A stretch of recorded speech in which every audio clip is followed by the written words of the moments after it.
Good morning, everyone. We'll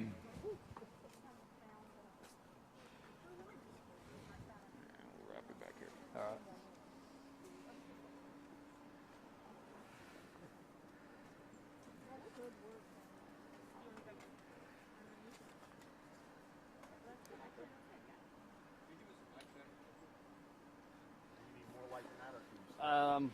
I'm gonna take this off while I speak. Hang that right there. Yeah, I'll be speaking at about this level, so let me know if that works for your mics. Maybe get back here, just in case. I don't need it a lot, but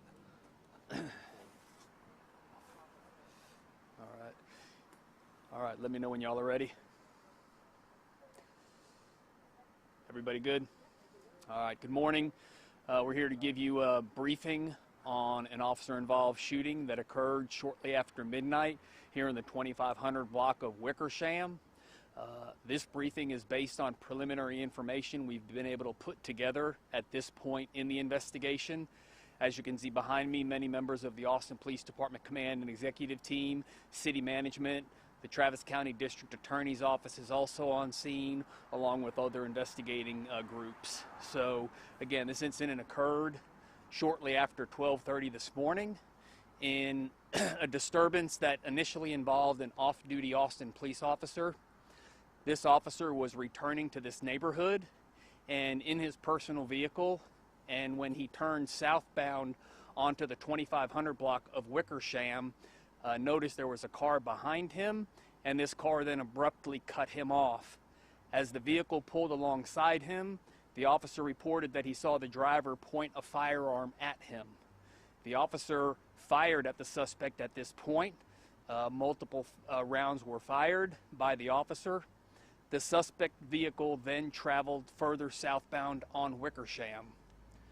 Our officer called 911 to report that there had been an incident, and I believe there were multiple other calls made to 911 at this time involving shots fired.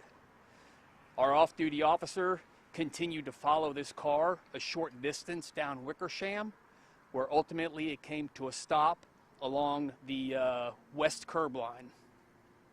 At this time, now 12:37 a.m., additional APD units began to arrive on scene. This part of the interaction is captured on body-worn camera because on-duty officers were present. The initial part that I just described, this was an off-duty officer not in uniform, so therefore not wearing a body-worn camera. What we know from the second part of the interaction, as officers arrived, the suspect vehicle was along the curb.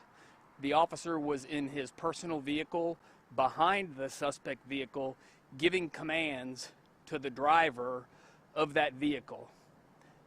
Backup officers arrived, and they're yelling at the driver, who is now outside of the driver's side of the car, to show his hands, to place his hands in the air, to get away from the vehicle.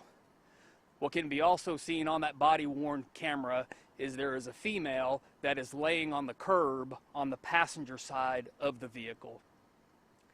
Multiple commands again are being given to the subject to get away from the vehicle, to raise his hands, to not reach for the gun, commands in both English and Spanish.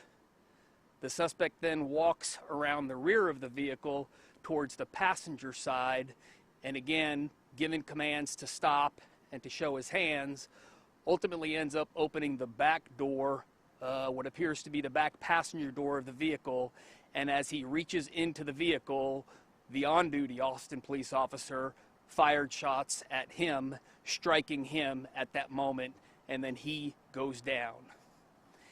That subject was pronounced deceased here at the scene. We do not yet have him identified. The female that was in the vehicle, she was also struck by gunfire. She was transported to a local hospital where she underwent surgery and is currently listed in stable condition. We also know that there was an infant child in this car who was not injured. who was also transported to the hospital with APD Victim Services and is currently working on child placement arrangements for that child.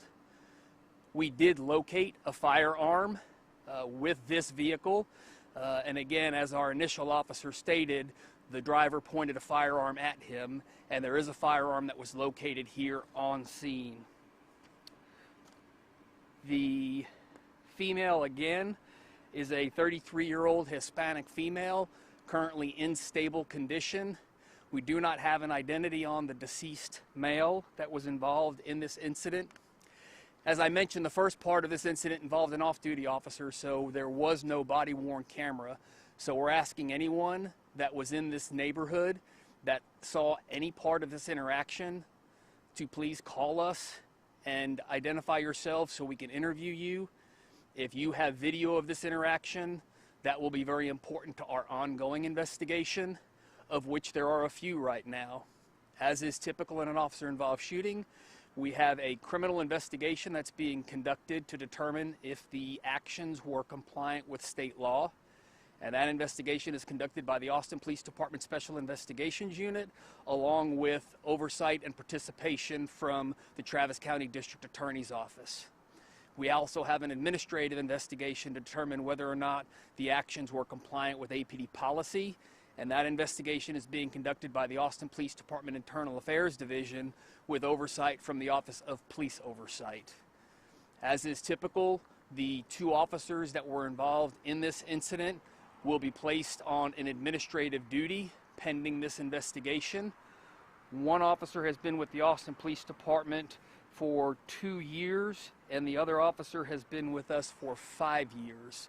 This is a very dynamic and unfolding investigation right now, as I've laid out, and there's a lot of work that will continue to be done through the early morning and through the day today. Not a lot more information that we can put out at this time. However, I will open it up for a few questions. To be clear, officers thought they saw him pull out a gun. Were they able to visually see it when they shot their guns at him? So it was reported by our officer that as he turned on Wickersham, that he observed this car pull around him and cut him off, and he observed the driver in the vehicle point a firearm at him. Was there an additional gun after that? It was just one gun. I'm not aware of any additional firearms. Again, we have located a firearm where the scene ended, where the car is right now, and that is believed to be the same firearm. Okay, so the off-duty officer, I'm assuming, was heading home, you were saying? The off-duty officer was heading to this neighborhood when this incident happened. Saw a driver that cut him off with the firearm and then shot at him, and then that's when he called for backup? Correct. As he turned onto Wickersham, he noticed this car behind him cut around him and cut him off. And as the car was passing him, he observed that the driver was pointing a firearm at him, at which point our officer fired. And then that's when he called for backup, and then they followed him. How far would you say that where they ended up is from this initial location? It's within a quarter mile. It's not very far down. And yes, as soon as the officer fired his weapon, he began to make a report to 911 that an incident had occurred, and that's what got backup officers en route, along with other calls that were coming, I think, from the apartment complex here. Was the suspect initially hit by that first officer, the off-duty officer that fired? That is unknown at this time.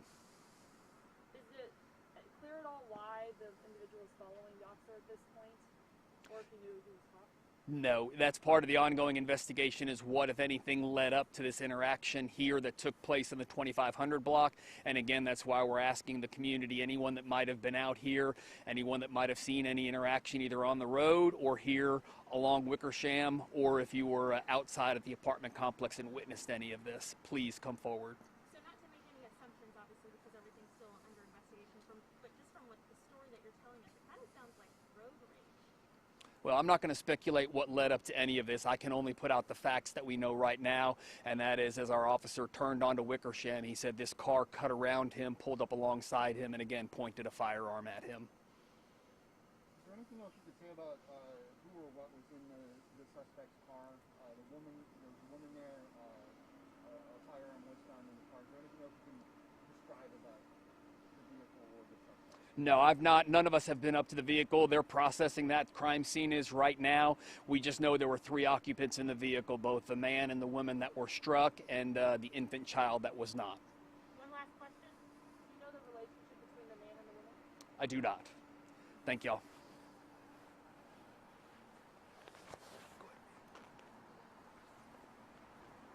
Thank you.